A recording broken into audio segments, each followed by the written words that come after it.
81 विधानसभा वाला एक छोटा राज्य जिसमें बड़ी बड़ी ताकतें लगी हुई हैं, जिसमें बड़े बड़े स्टेक दांव पर लगे हुए हैं, और वो ऐसा राज्य है जिसमें सिर्फ एक बार एक मुख्यमंत्री 5 साल कार्यकाल पूरा कर पाया है।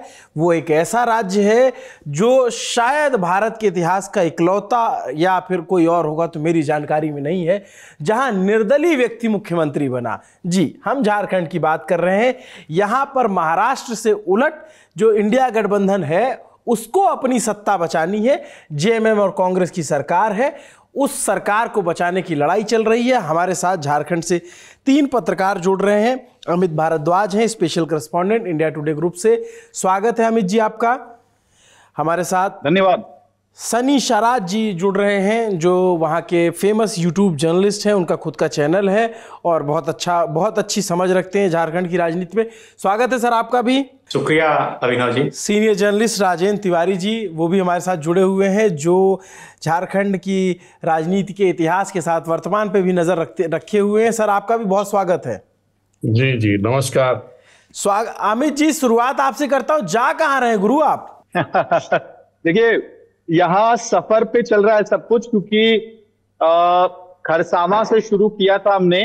माफ कीजिएगा, आज सुबह जो है रांची से निकला, फिर खरसावां, और पूरा जो आपका एक समय का वो नक्सल बेल्ट होता था तमाड़ से होते हुए अब सरायकेला की ओर बढ़ रहे हैं। उम्मीद है कि वहां पे चंपई सोरेन जो झारखंड के पूर्व मुख्यमंत्री हैं और अब बीजेपी के उम्मीदवार हैं सरायकेला से, एक बार फिर उनसे मुलाकात हो जाएगी। लेकिन इस बीच में हिमंता बिस्वा शर्मा से भी मिलके आया हूं। उनकी सभा बीच में खरसावां में लगी हुई थी, तो वो भी अटेंड कर लिया। तो यही सफर तो चल रहा है अभी झारखंड में। बताइए।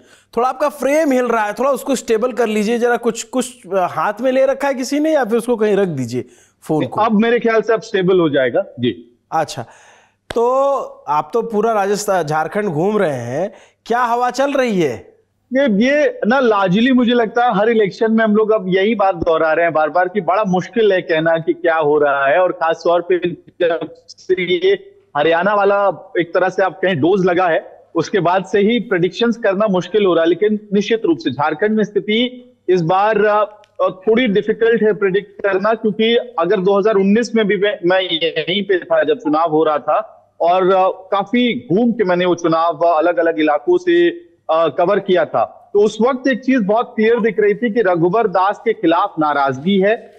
जो बीजेपी का सिस्टम है और खास तौर पे जो आरएसएस का संगठन है, आरएसएस ने बैकफुट ले लिया था, एक कदम पीछे ले लिया था, जिसकी वजह से बीजेपी के लिए परेशानियां बढ़ गई थी। और जेएमएम ने जिस तरह की स्ट्रैटेजी को एग्जीक्यूट किया था, और जो डेटा कलेक्शन था जेएमएम का, चुनाव के 6 महीने पहले से ही रॉ डेटा कलेक्ट जो किया था जेएमएम ने और उनकी टीम ने, वो बहुत शानदार आर्क बना रहा था और बहुत क्लियर दिख रहा था कि झारखंड मुक्ति मोर्चा और हेमंत सोरेन अकेले अपने दम पे सरकार बनाएंगे। मैं ये बात कई बार पहले कह चुका हूं, क्योंकि भले ही हम कहते हैं कि इंडिया गठबंधन की सरकार 19 में बनी थी, लेकिन तब भी जो सरकार बनी थी वो हेमंत सोरेन के चेहरे पे सरकार बनी थी। कांग्रेस का पूरा वजन अकेले हेमंत सोरेन लेके चल रहे थे और कन्वर्जन रेशियो आपको जबरदस्त मिल रहा था।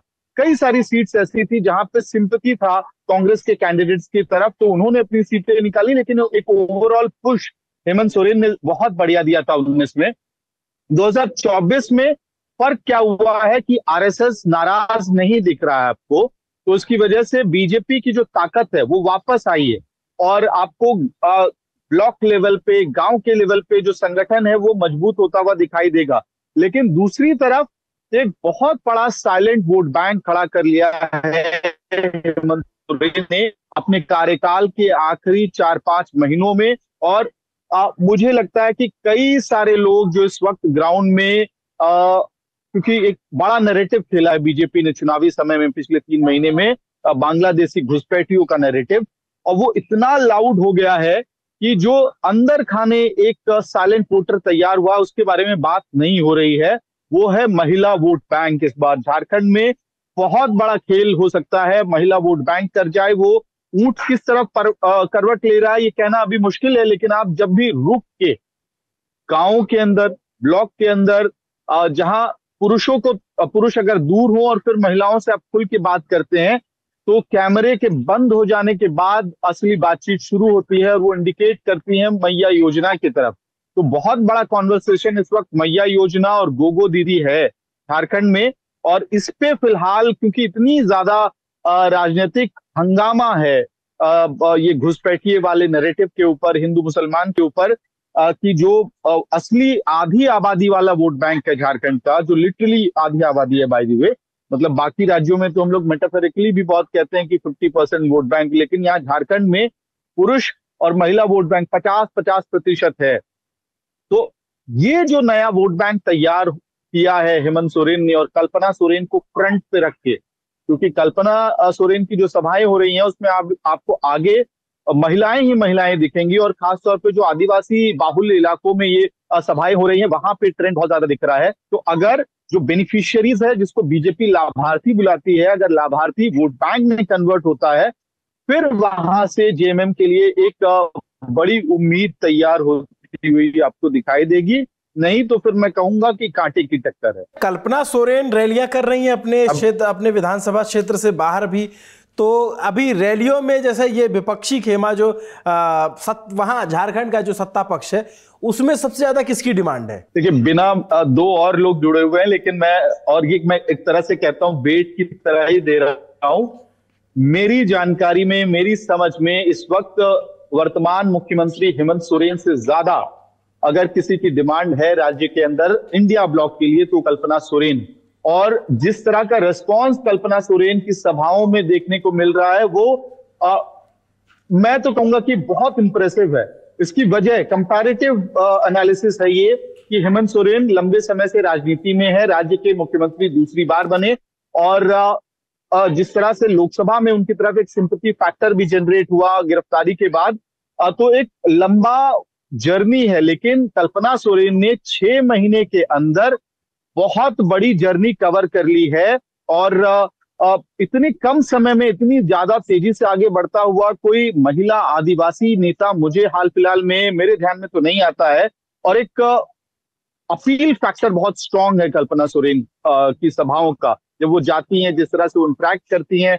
एक छोटा सा एग्जाम्पल है, मैं खूंटी में था, खूंटी में जलटंडा ब्लॉक है, वहां के बाजार में बिल्कुल आप एक आदिवासी इलाका जैसे इमेजिन करें, वहां की का जो एक छोटा बाजार होता है, वैसा ही बाजार है वो। कोई आपको परमानेंट दुकानें, पक्की दुकानें नहीं दिखाई देंगी, छोटी छोटी, खुद से आए, आपने उसको कवर किया, वहां पे सब्जी बेच रहे हैं या जो भी आप लेके आए हैं, पत्ते बेच लेके आए हैं, छठ का माहौल था, फल फ्रूट सब्जी। तो ऐसी जगह पे सभा रखी गई, और एक पिंक साड़ी में एक महिला आपको स्टेज की तरफ एक तक निगाह लगा के देखते हुए दिखाई देगी। जैसे एक पंचलाइन स्टेज से होगा, ये महिला, इस महिला के चेहरे पे स्माइल आएगा, ताली बजाएंगी। इनके बगल में जो महिलाएं हैं वो भी ताली बजा रही हैं। इनके आसपास बाएं दाहिने और पीछे 20 रो तक यही स्थिति है। सब में महिलाएं बैठी हुई हैं, आदिवासी महिलाएं हैं, सभी उम्र की महिलाएं हैं, और एक तक स्टेज की तरफ देखे जा रही हैं और तालियां बजा रही हैं हर पंचलाइन पे। स्टेज पे कौन है? कल्पना सोरेन।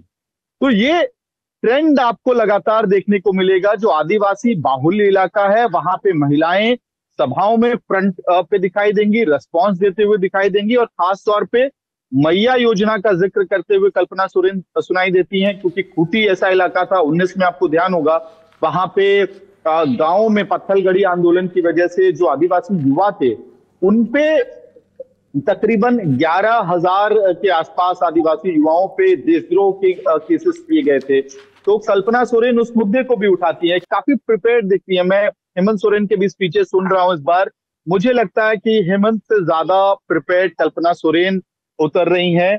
वो अपने ऑडियंस को समझती हैं, उनके पास एक फ्लो चार्ट होता है कि किस मुद्दे पे किस मोमेंट पे बात करना है, और एक ट्रेजेक्ट्री के साथ उनकी स्पीच चलती है और खत्म होती है। और फिर कई बार इस ट्रेजेक्ट्री के बीच में वो बार बार हेमंत सोरेन के लिए वोट की अपील करती हैं, आदिवासियों को याद दिलाती हैं कि आदिवासी मुख्यमंत्री को जिताना है, और बीजेपी के कार्यकाल में जो घटनाएं हुई उसके बारे में भी जिक्र करती है, और साथ ही चलते चलते जो वेलफेयर स्कीम्स हैं उनका भी जिक्र कर लेती हैं। तो एक जो वेल रिटन स्पीच आप जिसको कहेंगे, या जो स्पीच को बहुत अच्छे तरीके से बुना गया है, वो कल्पना सोरेन की भाषणों में देखने को मिल रहा है और उसका रेस्पॉन्स भी दिख रहा है। तो ऐसा नहीं लगता है कि कोई थोपा हुआ नेता, एक मुख्यमंत्री की पत्नी को जबरदस्ती थोपा गया है ऑडियंस के ऊपर और वो परफॉर्म नहीं कर पा रही है। मैं परफॉर्म शब्द इसलिए कह रहा हूँ क्योंकि जो नेता होते हैं कहीं ना कहीं वो पब्लिक के बीच में परफॉर्म करते ही हुए आपको दिखाई देते हैं।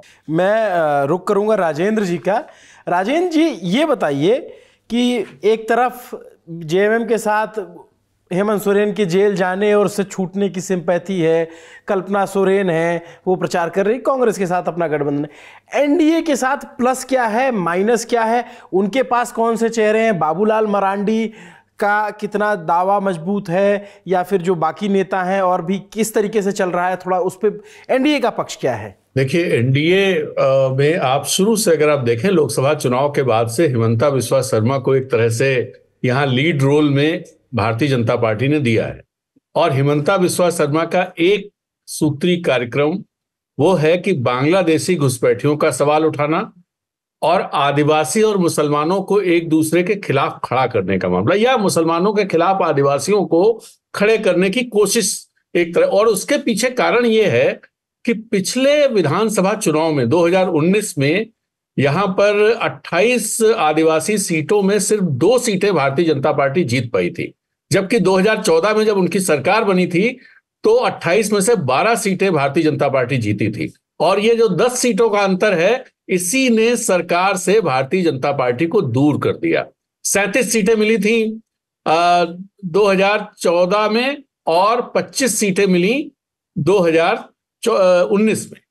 तो पूरी कोशिश ये कि आदिवासी समुदाय को कैसे झारखंड मुक्ति मोर्चा से दूर किया जाए, और उसके लिए दरअसल इससे बढ़िया नैरेटिव कोई नहीं हो सकता भारतीय जनता पार्टी के लिए कि साथ में हिंदू एका की बात भी हो जाए और आदिवासी भी झामुमों से थोड़ा अलग होने लगे, अगर ऐसा हो पाता है तो। लेकिन यह रणनीति मुझे बहुत ज्यादा कारगर होती दिखाई नहीं दे रही है। उसकी वजह यह है कि जमीन पर यह चीजें हैं नहीं।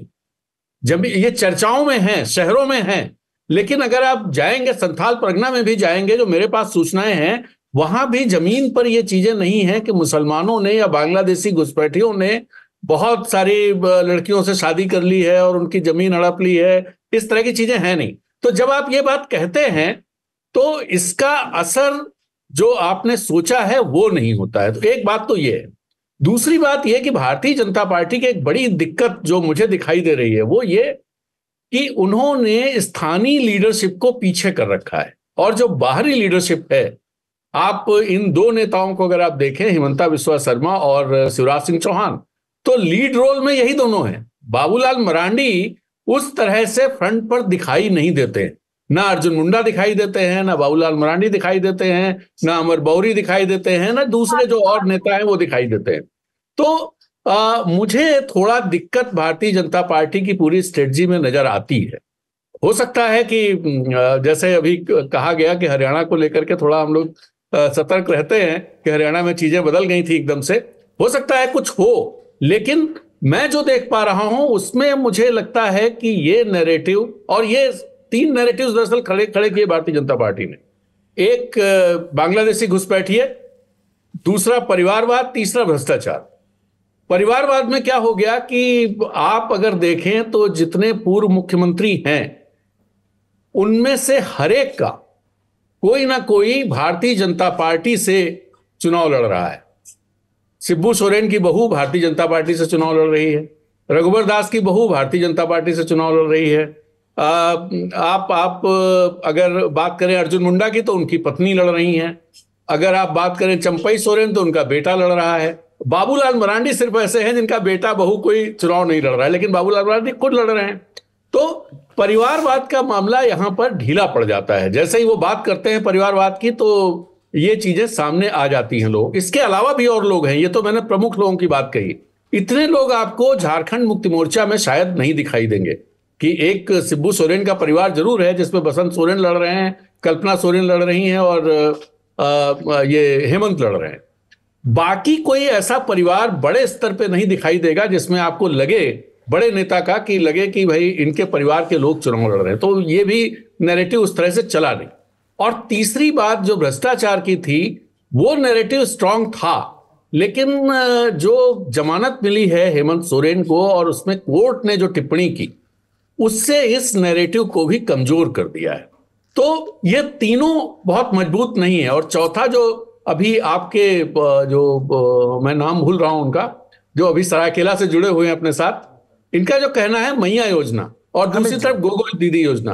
दरअसल गोगो दीदी योजना जो भारतीय जनता पार्टी मैया योजना के जवाब में लाई, हेमंत सोरेन ने बहुत स्मार्टली एक्ट करते हुए ठीक चुनाव की घोषणा से पहले कैबिनेट में यह फैसला कर दिया कि 2500 हो जाएगा दिसंबर से, और इसके बाद गोगो दीदी योजना की जो चमक थी वो चमक खत्म हो गई। हालांकि भारतीय जनता पार्टी उसकी बात लगातार कर रही है, उस इशू को उठा रही है, लेकिन अगर आप बात करेंगे लोगों से जो लाभार्थी हैं, जैसे मैंने कुछ लोगों से बात की, तो उसमें लोगों को यह लग रहा है कि अगले महीने तो 2500 मिलने वाले हैं, तो 2100 क्या, 2100 का कोई मतलब ही नहीं है। जो इस चीज को समझ रहे हैं, नहीं समझ रहे हैं उनकी बात अलग है, वो तो ये भी मान रहे हैं कि 1000 रुपए तो मिल रहे हैं हमको।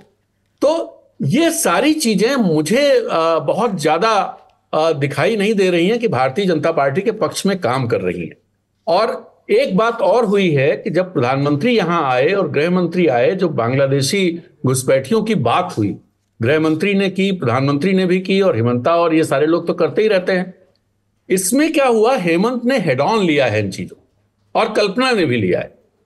हेमंत ने सवाल खड़े किए कि भाई आप ये बताइए, हमारा कोई बॉर्डर नहीं लगता बांग्लादेश से, जिम्मेदारी किसकी है घुसपैठियों आने की? ये हेमंत ने सवाल पूछा है। वो अलग बात है कि बहुत सारी चीजें मीडिया में दिखाई नहीं देती हैं, लेकिन सभाओं में वो ये सवाल पूछते हैं और अमित शाह को कटघरे में खड़ा करते हैं कि देश के गृह मंत्री की जिम्मेदारी है।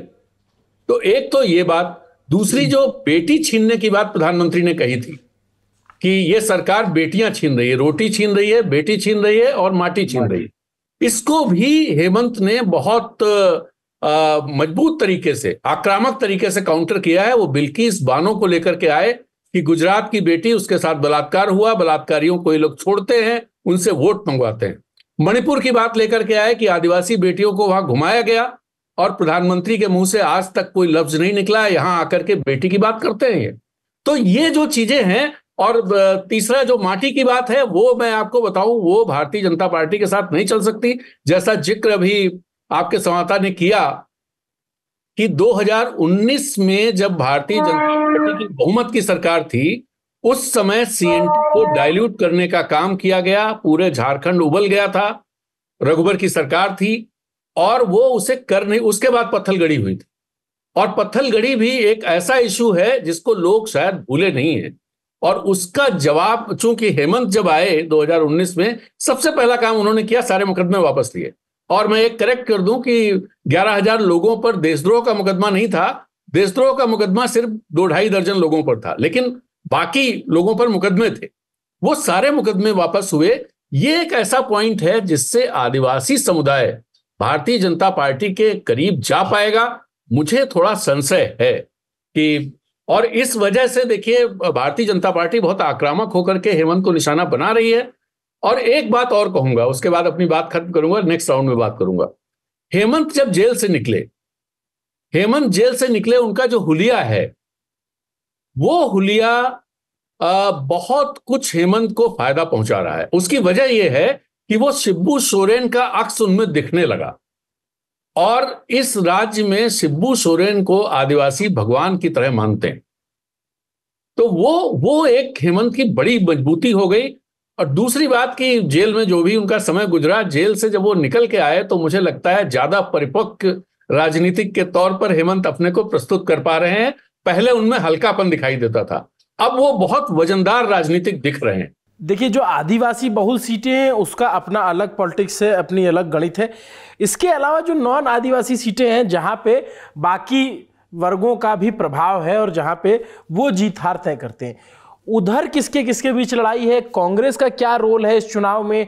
आजसू जो एनडीए का पार्ट है उसका क्या रोल है? एलजेपी को सीट मिली, आरजेडी को सीट मिली है, ये लोग, इनका जो बीजेपी और जेएमएम के अलावा जो ये पार्टियां, इनका क्या रोल है? देखिए, कांग्रेस जो है वो मुझे लगता है कि बहुत कमजोर कड़ी है इंडिया गठबंधन की। कांग्रेस आखिरी दम तक अपने प्रत्याशी नहीं तय कर पाई। जो प्रत्याशी उन्होंने तय, जो पहले से ताकतवर हैं वो तो ठीक है, लेकिन जिन जगहों पर नए प्रत्याशियों का चुनाव करना था उन जगहों पर कांग्रेस से चूक हुई है। और दूसरी एक बड़ी चूक कांग्रेस लीडरशिप, टॉप लीडरशिप से हुई है कि यहां जो कांग्रेस के प्रभारी हैं गुलाम अहमद मीर, मैं हालांकि उन्हें व्यक्तिगत रूप से जानता हूं, लेकिन गुलाम अहमद मीर जो है वो 1.5 महीने पहले जम्मू कश्मीर में चुनाव लड़ने चले गए और वहां पर वो खुद चुनाव लड़ रहे थे। उसके साथ ही यहां की जो टॉप लीडरशिप कांग्रेस की है, चाहे वो सुबोधकांत हो या दूसरे लोग, ये सारे लोग उनको चुनाव लड़वाने वहां पहुंच गए।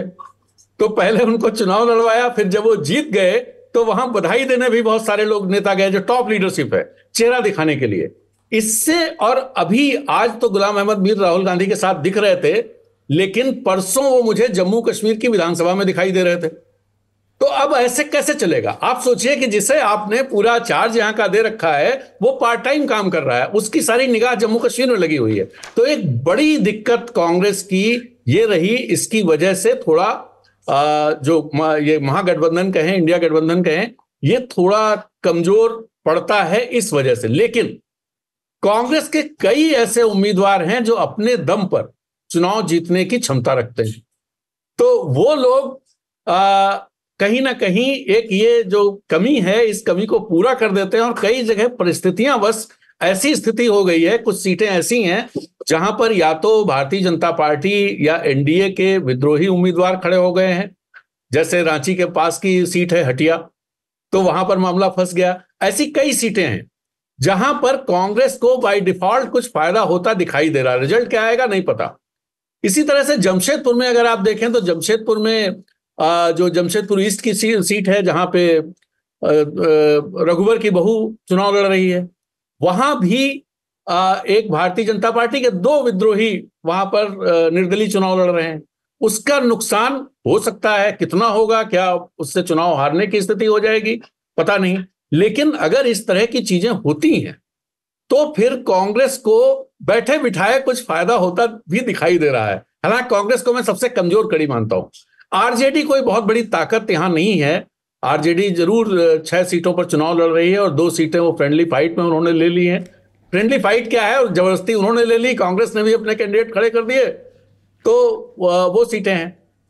तीसरी जो आरजेडी का एक और, जो आप एनडीए की बात कर रहे थे, एनडीए में जो एलजेपी है उसके सामने आरजेडी, एक सीट पर एलजेपी लड़ रही है, उसके सामने आरजेडी है, और वो सीट चतरा की सीट है। मुझे लगता है कि वो सीट थोड़ा मुश्किल होगी, लेकिन एलजेपी शायद निकाल ले, अपर हैंड मुझे दिखाई देता है। एक फैक्टर और है जिसकी तरफ ध्यान दिलाना चाहिए, वो जयराम महतो का फैक्टर है। एक नया लड़का, 28 साल का लड़का। जी, मैं अभी मैं जयराम पे आऊंगा, लेकिन मैं उससे पहले मैं ये जानना चाहता, आजसू का क्या रोल है? आपने इनका बता दिया। आजसू भी एक बड़ी एनडीए के लाई पार्टनर, 10 सीटें हैं, उसमें भी बगावत है, उसकी थोड़ी कहानी। आजसू में देखिए, आजसू मुझे ढलान की तरफ दिखाई देती है। उसकी वजह यह है, एक तो जयराम महतो जिनका मैं जिक्र कर रहा था, इसी वजह से जिक्र लाया था। जयराम महतो कुर्मियों के एक कुर्मी उनमें कुछ देखते हैं कि भाई इनसे संभावनाएं हैं, और कुर्मियों के वोट पर ही आधारित हैं सुदेश महतो। सुदेश, आप इससे स्थिति समझ सकते हैं कि सुदेश महतो सिल्ली में अपनी जो उनकी सीट है, जहां एक बार वो चुनाव हार भी चुके हैं, उस सीट पर फंसे हुए दिखाई देते हैं। तो बहुत ज्यादा उम्मीद मुझे, और जो लोग आजसू के जीतेंगे उनमें से वो अपने दम पर हैं। वो ऐसा नहीं है कि सुदेश महतो का कोई प्रताप है, उस प्रताप की वजह से वो सीटें जीत। आजसू की एक दिक्कत और है, उसके पास कोई इशू नहीं है, कोई इशू नहीं है उनके पास। वो सिर्फ भारतीय जनता पार्टी की ताकत, कुर्मी समुदाय, सुदेश महतो का चेहरा जो अब वैसा नहीं रह गया जैसा 2009 में था। तो ये स्थिति आजसू की है। आप थोड़ा बता दीजिए कि ये 31 साल का एक लड़का जयराम महतो, जो झारखंड की राजनीति में अचानक से उभरता है और एकदम फलक पे छा जाता है, लोकसभा का चुनाव निर्दलीय लड़ते हैं, 3 लाख से ज्यादा वोट लाते हैं और अपनी ताकत का एहसास कराते हैं। क्या है जयराम महतो की कहानी और इस चुनाव में क्या रोल है उनका? देखिए, जयराम महतो लोकसभा चुनाव के दौरान ही चुनावी मैदान में उतरे। धनबाद के बलियापुर में एक सभा हुई और वहां से उन्होंने घोषणा किया कि वो इलेक्टोरल पॉलिटिक्स में उनकी पहले JBKSS झारखंडी भाषा खतियान संघर्ष समिति थी, जो अब राजनीतिक पार्टी बन गई है झारखंड क्रांतिकारी लोकतांत्रिक मोर्चा। लोकसभा चुनाव में कई सीटों पर इन्होंने चुनाव लड़ा और खुद इन्होंने करीब 3.5 लाख और इनके दो जो कैंडिडेट थे रांची से और हजारीबाग लोकसभा सीट से, इन दोनों ने करीब 1.5 लाख वोट लाया और उसके बाद झारखंड की राजनीति में इनकी चर्चा शुरू हो गई।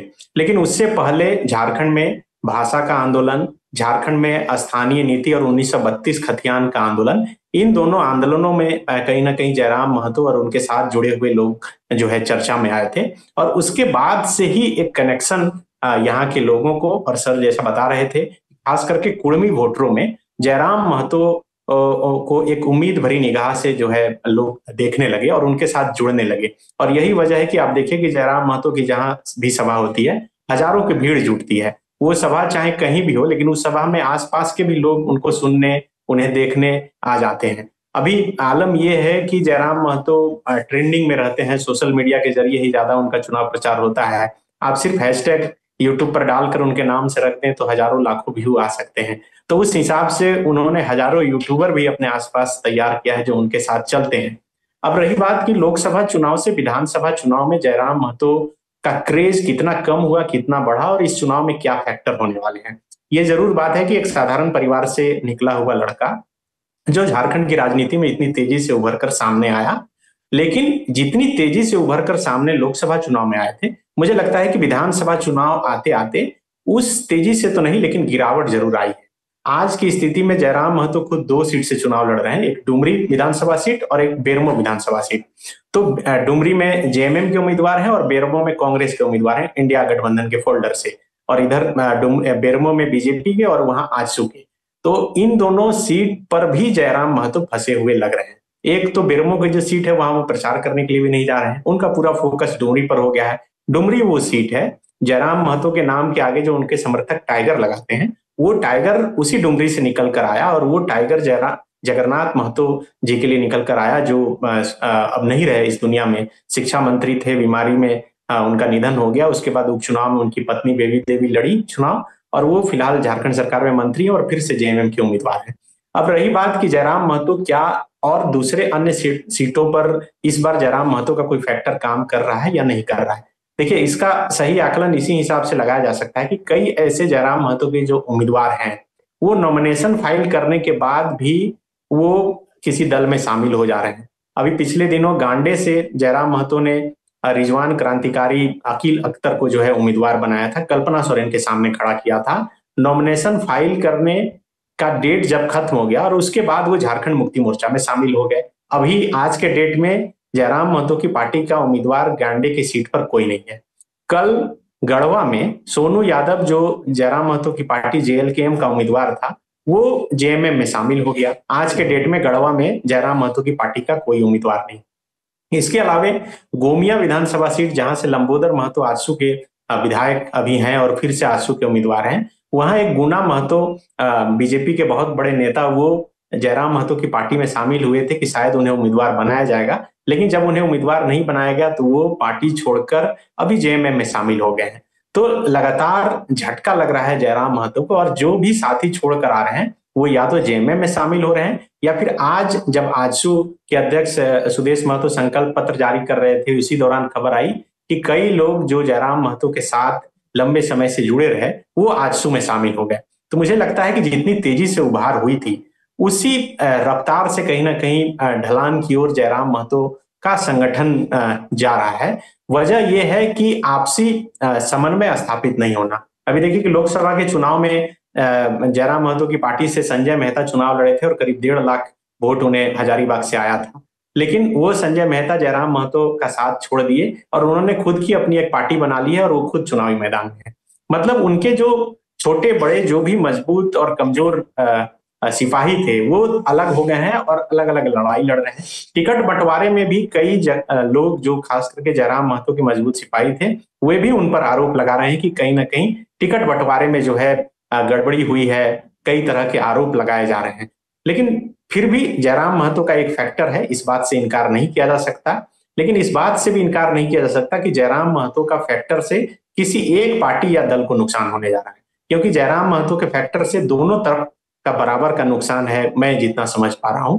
जरूर है कि इसका ज्यादा थोड़ा नुकसान आजसू को हो सकता है, लेकिन आजसू जो 10 विधानसभा सीट पर चुनाव लड़ रही है, इस गणित इस हिसाब से इस बार मेहनत कर रही है ताकि उस बैरियर को तोड़ सके। सुदेश महतो लगातार बोलते रहे कि भले ही लोग जो है कुर्मी का नेता मुझे बोलते रहे, आजसू को बोलते रहे, लेकिन आप समझिए कि लोहरदगा सीट जो एसटी रिजर्व सीट है, उस सीट से भी हमारे विधायक जीत कर आए। इसका मतलब आजसू एक बैरियर में नहीं बंधा हुआ है, ये सभी के लिए समान काम करती है। और आज जो संकल्प पत्र जारी हुआ उसमें भी इन तमाम चीजों को बताने दिखाने की कोशिश की गई है कि सबके लिए बराबर आजसू सोच रही है। लेकिन कहीं ना कहीं ये कहा जा सकता है कि जयराम महतो और उनकी पार्टी जेएलकेएम की लड़ाई एक तरह से आजसू के लिए है, लेकिन उसका असर अन्य दूसरे दलों पर भी पड़ने जा रहा है। ये जो आपके लोकल लीडर्स हैं, इनकी जो अपनी लड़ाई है, अपने वोट, जी आप इन जो जिक्र कर रहे थे कुर्मी वोटर, ये आदिवासियों के बाद दूसरा सबसे बड़ा वोट बैंक है झारखंड की पॉलिटिक्स का। मैं सनी जी ये जानना चाहता हूँ आपसे कि फिर मैं घूम के बीजेपी की तरफ आता हूँ। बीजेपी के पास इस बार तुरुक का इक्का कौन है? बाबूलाल मरांडी अगर चुनाव जीतते हैं, उनकी सीट भी कह रहे हैं कुछ लोग कि फंसी हुई है क्या उनकी सीट?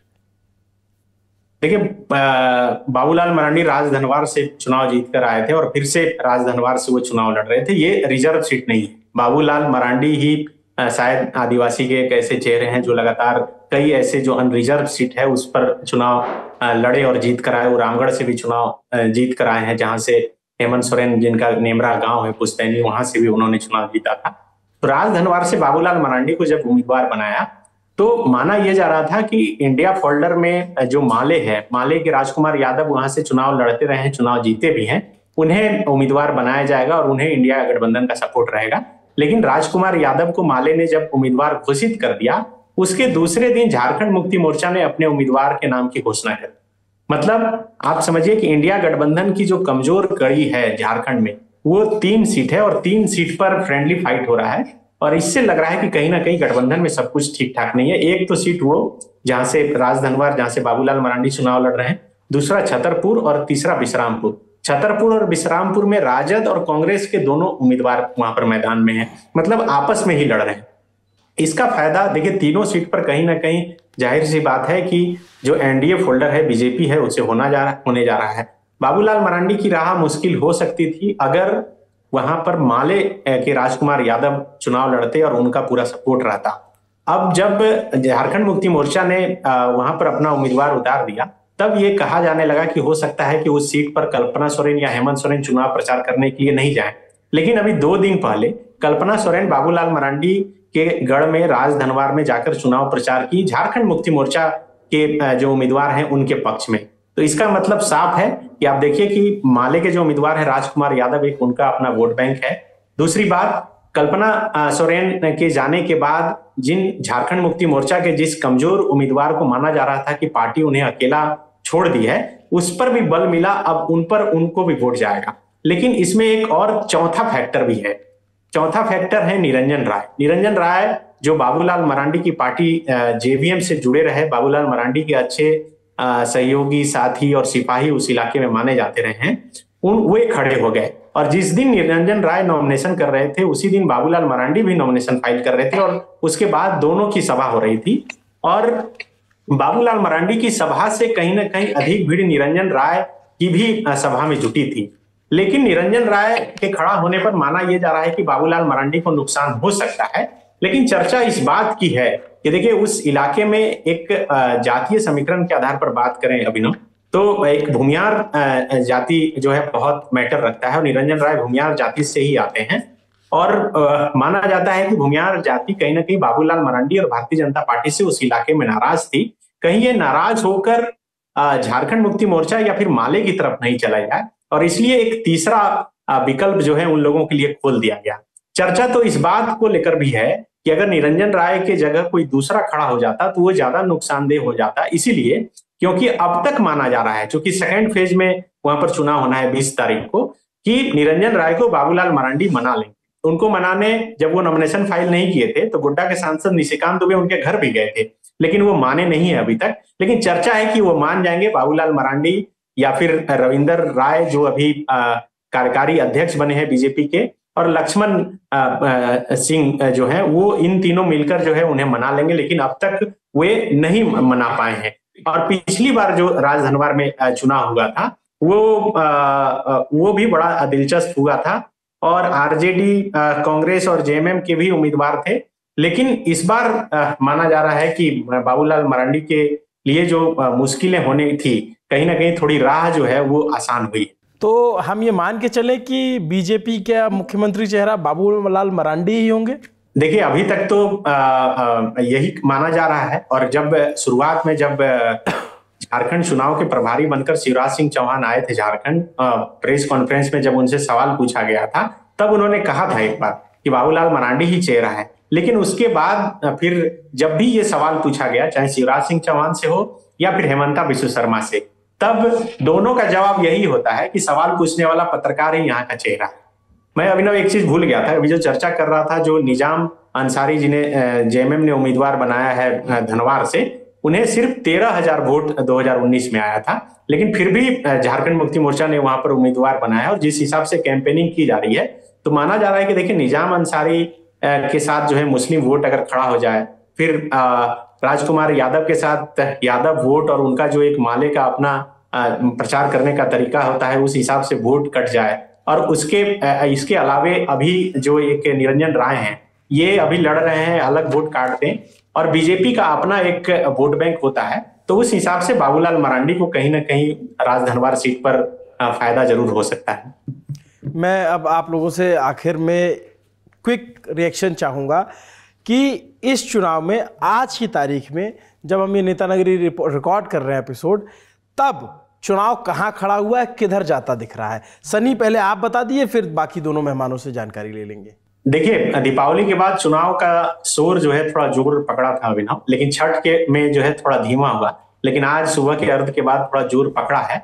आज के डेट में ये कहना बड़ा मुश्किल है कि चुनाव किस ओर जा रहा है। अभी वर्तमान में जो स्थिति है वो लड़ाई टक्कर की है, लेकिन इंडिया गठबंधन एज में है इसलिए कहा जा सकता है क्योंकि जब चुनाव से 4-5 दिन पहले 2019 में हम लोग चर्चा कर रहे थे, तब पता चल रहा था कि सरकार के प्रति एक बहुत गुस्सा था। लेकिन अभी जो है सरकार के प्रति गुस्सा सिर्फ नौकरी और रोजगार के मसले को लेकर दिख रहा है, इसके अलावे बहुत गुस्सा नहीं दिख रहा है।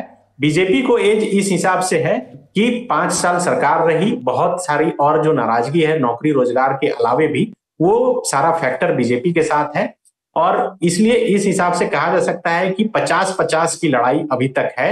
लेकिन अभी से 1-2 दिन बाद तस्वीरें जो है वो साफ होनी शुरू हो जाएगी कि आखिर 51 कौन हो रहा है और 49 कौन हो रहा है।